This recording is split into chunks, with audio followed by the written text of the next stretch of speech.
இலங்கை அருகே நிலவி வரும் காற்று சுழற்சி அடுத்த 12 மணி நேரத்தில் தென் தமிழக அருகே நீடிக்கக்கூடும். இதன் காரணமாக படிப்படியாக வெப்பநிலை உயர்ந்து படிப்படியாக மழைப்பொழிவு அதிகரிக்க இருக்கிறது. குறிப்பாக தமிழக கடலோர மாவட்டங்களில் சென்னை முதல் கன்னியாகுமரி வரையிலும் இருக்கக்கூடிய கடலோர பகுதிகளில் ஈஸ்டர்லீஸ்ன்னு சொல்லக்கூடிய கிழக்கு திசை காற்றின் காரணமாக மழை படிப்படியாக தீவிரமடையக்கூடும் என எதிர்பார்க்கப்படுகிறது. இன்றும் நாளை மறுநாள் 5ஆம் தேதி வரையிலும் தமிழக கடலோர மாவட்டங்கள் தென் தமிழக கடலோர மாவட்டங்களில் மழை நீடிக்கும்.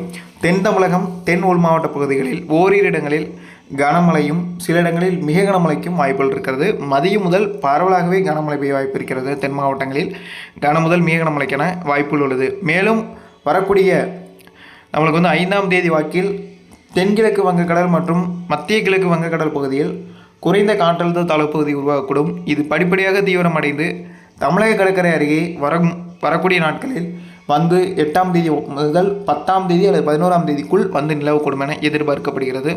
இதன் காரணமாக சென்னை, திருவள்ளூர், செங்கல்பட்டு முதல் நாகப்பட்டினம் வரை இருக்கக்கூடிய கடலோர பகுதிகளில் வரும் 8ஆம் தேதி முதல் மிக கனமழையும் சில இடங்களில் அதிதீவிர கனமழை வரையிலும் பதிவாகக்கூடும். இதனை பொறுத்தவரையில் எவ்வளோ பெரிய புயலாக வந்தாலும் இது கரையை கடக்கும் போது சாதாரணமாக டிப்ரெஷனாகவோ அல்லது ஆழ்ந்த காற்றழுத்த தாழ்வு மண்டலமாகவோ கரையை கடப்பதற்கான வாய்ப்பு இருக்கிறது.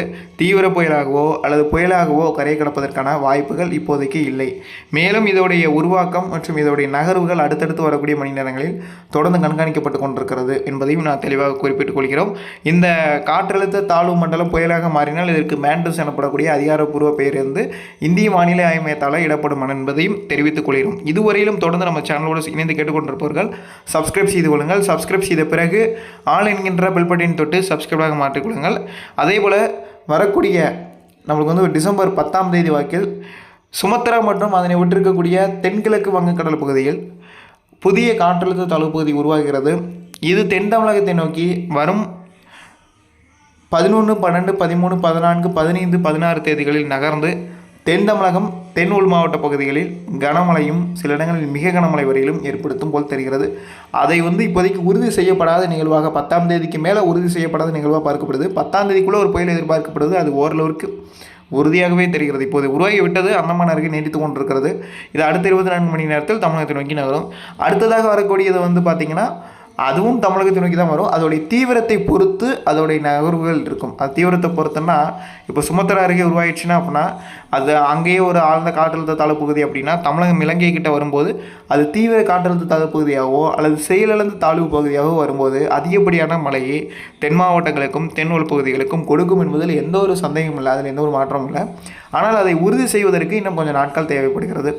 நம்மளுக்கு கார்த்திகை திருநாள்னு சொல்லக்கூடிய கிட்டத்தட்ட பார்த்திங்கன்னா 6ஆம் தேதி திருக்கார்த்திகை அப்படின்னா 6, 7, 8 அப்போனா 8ஆம் தேதி மட்டும் வட தமிழகம் டெல்டா மாவட்டங்கள் சில இடங்களில் மட்டும் மழைப்பொழிவு அதிகமாக இருக்கும்போது பாதிப்புகள் ஏற்படலாம். மற்றபடி தென் மாவட்டங்களுக்கு பாதிப்புகள் இருக்குமா என்பதை நம்ம பொறுத்திருந்து அறிவிக்கலாம். ஏன்னா மழைப்பொழிவுகள் அடுத்தடுத்து சாதகமான நிலையில் இருக்கிறது.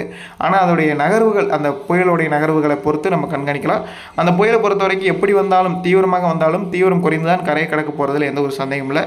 சில கடலோர மாவட்டங்களில் வரும் 8ஆம் தேதி முதல் சென்னை, திருவள்ளூர், செங்கல்பட்டு, காஞ்சிபுரம், புதுச்சேரி, விழுப்புரம், கடலூர், நாகப்பட்டினம், மயிலாடுதுறை, தஞ்சை, திருவாரூர் மற்றும் ராமநாதபுரம், புதுக்கோட்டை, சிவகங்கை மாவட்டங்களில் ஓரிரு இடங்களில் கனமழையும், நாகப்பட்டினம், தஞ்சை, திருவாரூர், கடலூர், விழுப்புரம், புதுவை, காரைக்கால் உள்ளிட்ட பகுதிகளில் ஓரிரு இடங்களில் கனமழை முதல் சற்று மிக கனமழை வரையிலும், புதுவை மற்றும் சென்னை, செங்கல்பட்டு மற்றும் திருவள்ளூர் மாவட்டங்களில் ஓரிரு இடங்களில் கன முதல் மிக கனமழையும், சென்னை, திருவள்ளூர், செங்கல்பட்டு, காஞ்சிபுரம், கடலூர் மற்றும் புதுவை உள்ளிட்ட பகுதியில் ஓரிரு இடங்களில் வரும் 9 மற்றும் 10, 11, 12 தேதிகளில் சென்னை, திருவள்ளூர், செங்கல்பட்டு மற்றும் காஞ்சிபுரம், கடலூர் மற்றும் புதுவை உள்ளிட்ட பகுதிகளில் ஓரிரு இடங்களில் வரக்கூடிய 9, 10 மற்றும் 11, 12, 13, 14 தேதிகளில் அதிதீவிர கனமழை வரையிலும் 8 முதல் 14 தேதி வரையிலும் அதிதீவிர கனமழை வரையிலும் பதிவாகிறதுக்கான வாய்ப்புகள் இருக்கிறது.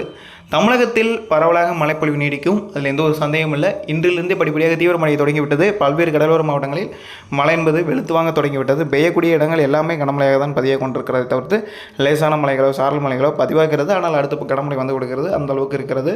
நிறைய நபர்கள் பார்த்திங்கன்னா டிஸ்ட்ரிக்ட் நேம் மட்டும்தான் பதிவு பண்ணுங்க. நிறைய பேர் கேள்விகள் கேட்குறீங்க. நிறைய மாவட்டத்துக்கு நம்ம சொல்லிக்கிட்டு இருக்கோம். தொடர்ந்து பார்த்திங்கன்னா திருவண்ணாமலை, காஞ்சிபுரம் மாவட்டம், மாவட்டங்களில் வந்து அதிகமான கேள்விகள் கேட்குறீங்க.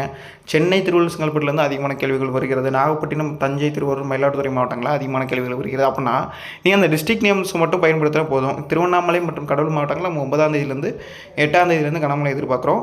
அதே மாதிரி பார்த்திங்கன்னா ராமநாதபுரம் மற்றும் சிவகங்கை, தூத்துக்குடி மாவட்டத்தில் இன்றைக்கு மழை எதிர்பார்க்கப்படுகிறது சார். இன்றைக்கி வந்து தூத்துக்குடி, திருநெல்வேலி, கன்னியாகுமரி மாவட்டங்களில் இன்றைக்கி கனமழை எதிர்பார்க்கப்படுகிறது. சில இடங்கள் சற்று மிக கனமழை வரையிலும் இன்றும் நாளை மறுநாள் 5ஆம் தேதி வரையிலும் இதே அளவில் மழை நீடிக்கும். அதில் எந்த ஒரு சந்தேகமும் இல்லை. 6 மற்றும் 7, 8 தேதிகளில் வட கடலோர பகுதிகளில் ஆங்காங்கே மழை இருக்கலாம். மற்றும் 7 மற்றும் 8ஆம் தேதிகளில் சில இடங்களில் மிதமான மழைக்கும், 8 முதல் கனமழைக்கும், 9ஆம் தேதி மிக கனமழைக்கும், 10ஆம் தேதி அதிதீவிர கனமழைக்கும், 11, 12, 13 தேதியில் அதே அளவில் அதிதீவிர கனமழையாகவே மழை பொழிவு நீடிப்பதற்கான வாய்ப்பு இருக்கிறது. அடுத்தடுத்து வந்து பார்த்திங்கன்னா நம்மளுக்கு சாதகமான காரணிகள்னு சொல்லக்கூடிய அனைத்து காரணிகளுமே தீவிரமாக தான் இருக்கிறதுல எந்த ஒரு சந்தேகமும் இல்லை. அதனால் மக்கள் குழப்பமடைய தேவையில்லை என்பதை நான் மீண்டும் மீண்டும் அறிவுறுத்துகிறேன். இதே மாதிரி அடுத்த ஒரு சுழற்சி வருதில்லை, அந்த தாழ்வு பகுதியோட தீவிரத்தன்மை வந்து பார்த்திங்கன்னா சுமத்ரா அருகே உருவாகி இலங்கை கிட்ட நகரும். அப்படி இருக்கிறதுனால அதோடைய தீவிரத்தன்மையை வந்து நம்ம அடுத்தடுத்து வரக்கூடிய நாட்களை தான் அறிவிக்க முடியும். அது வரும்போது அதற்கு எதுவும் இடையூறு கொடுக்குமா, அல்லது வெர்சன் டிஸ்டர்பன்ஸ் எதுவும் இடையூறு கொடுக்குமா, இதெல்லாம் நம்ம வந்து பொறுத்து தான் பார்க்கணும். ஆனால் நம்மளுக்கு வந்து அடுத்தடுத்து நிகழ்வுகள் வந்து சாதகமான ஒரு நிலையை தான் அமைகிறது. தென்சீன கடல் பகுதியிலும் இருந்தும் சரி, மத்திய கிழக்கு வங்க கடல் பகுதியிலிருந்தும் சரி வரக்கூடிய நிகழ்வுகள் நல்லா வலுப்பெற்று வருகிறது. அதற்கு நல்ல ஒரு சாதகமான நிலையே கடல் தன்மை பெற்றிருக்கிறது. ஆரம்பத்திலேருந்தே சொன்னதான் இந்த வருஷம் புயல் இருக்கும், புயல் தாக்கம் இருக்கலாம்னு சொல்லியிருந்தோம். அதன் அடிப்படையில் ஏற்கனவே 2 டிப்ரெஷன் வந்தது. ஆனால் ஒரு டிப்ரெஷன் வந்து மழை தராமல் போய்விட்டது. இப்போ அடுத்த ஒரு டிப்ரெஷன் வந்து கொண்டிருக்கிறது. அது உறுதியாகவே பல்வேறு இடங்களில் கனமுதல் மிக கனமழை ஏற்படுத்தும். ஆனால் என்னென்னா நடவடிக்கைகள் வந்து துரிதமாக தேவைப்படும். ஆனால் மீண்டும் மீண்டும் சொல்கிறது என்னென்னா முன்ன மாதிரி எப்பயுமே ஒரே மாதிரி இருக்காது வானிலை. திடீர்னு மாற்றங்கள் ஏற்படக்கூடிய வானிலையாக தான் இருக்கும். அதற்கு வந்து அரசாங்கம் வந்து அதற்கான முன்னெச்சரிக்கை நடவடிக்கைகள், முன்பணிகளை வந்து துரிதமாக மேற்கொள்ளணும். ஆனால் இதோடைய நகர்வுகளை வந்து நம்ம வந்து பார்த்திங்கன்னா இன்றைக்கி நிலவரப்படி தீவிரமாக கண்காணித்து கொண்டு இருக்கிறோம். இந்த காற்றழுத்த தாழ்வு மண்டலத்துடைய நகர்வுகள் அல்லது ஒரு அந்த மேண்டஸ் படக்கூடிய அந்த புயலுடைய நகர்வுகளை நம்ம துல்லியமாக கவனித்து கொண்டு இருக்கிறோம். இன்று முதல் பார்த்திங்கன்னா கிட்டத்தட்ட 8ஆம் தேதி புயல் வருகிறது அப்படின்னாலும் கூட இன்றைக்கி தேதியில் நம்மளுக்கு வந்து இன்றைக்கி 3ஆம் தேதி தான் ஆகுது.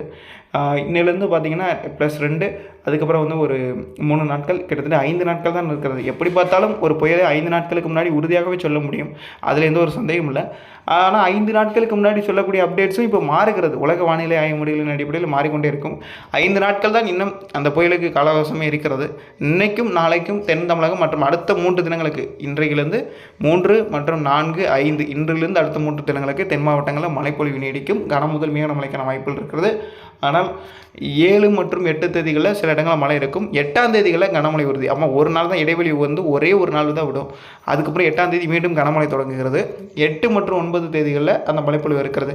அதுக்கு வந்து பார்த்திங்கன்னா தேவையான முன்னெச்சரிக்கை நடவடிக்கைகளும் சரி, சென்னை வானிலை மையம் வந்து இன்றைக்கி அதிகாரப்பூர்வமாக அனௌன்ஸ்மெண்ட் பண்ணுறதுக்கான வாய்ப்புகள் இருக்கிறது. நம்ம வந்து பொறுத்திருந்து பார்க்கலாம். நேற்றே எதிர்பார்த்துருந்தோம், அதை பற்றியான அப்டேட்ஸ் வந்து கிடைக்குமான்னு எதிர்பார்த்துருந்தோம். ஆனால் எந்த ஒரு அப்டேட்ஸும் வரல சென்னை வானிலை மையத்திலேருந்து. ஆனால் இன்றைக்கி வந்து அந்த அப்டேட்ஸ் வந்து கிடைப்பதற்கான வாய்ப்புகள் இருக்கிறது. சைக்ளோன் அல்லது ஒரு டிப்ரெஷன் வரைக்கும் எதிர்பார்க்கப்படுகிறது. அதை வந்து அதிகாரப்பூர்வமாக சென்னை வானிலை மையம் சொல்லிட்டாங்க அப்படின்னாக்கா அரசாங்கம் வந்து அந்த நடவடிக்கைகளை வந்து துரிதமாக மேற்கொள்வதற்கு ஒரு சரியாக அமைப்பாக இருக்கும். இந்த டிப்ரெஷனை வந்து பொறுத்தவரையில் அதிகாரப்பூர்வமாக மேண்டஸ் எனப்படக்கூடிய இந்த சைக்ளோனாக மாறி புதுவை முதல் சென்னை வரை இடைப்பட்ட பகுதிகளில் கரையை கடக்கலாம். அந்த தேதிகளில் மீனவர்களுக்கான அறிவுரை பொறுத்தவரையில் 8 மற்றும் 9 மற்றும் 10, 11 தேதிகள் வரை அடுத்த அந்த 8ஆம் தேதி முதல் 4 நாட்களுக்கு நாகப்பட்டினம் முதல் திருவள்ளூர் வரை இருக்கக்கூடிய கடலோர பகுதிகளில் பலத்த சூறைக்காற்றின் வேகம் சில இடங்களில் 60 முதல் 70 கிலோமீட்டர் வேகத்திலும், சில இடங்களில் 80 கிலோமீட்டர் வேகத்திலும் இருக்கலாம். இதற்கான காரணம் என்னென்னா ஈஸ்டர்லீஸ் விண்ட்ஸ் கன்வென்ஷன்ஸ் காரணமாக தான் இந்த காற்றின் வேகம் என்பது அதிகமாக வருகிறது. இப்போதே ஈஸ்டர்லீஸ் காரணமாக தான் மழை பெய்து கொண்டிருக்கிறது. கிழக்கு திசை காற்று காரணமாக தான் மழை பெய்து கொண்டிருக்கிறது.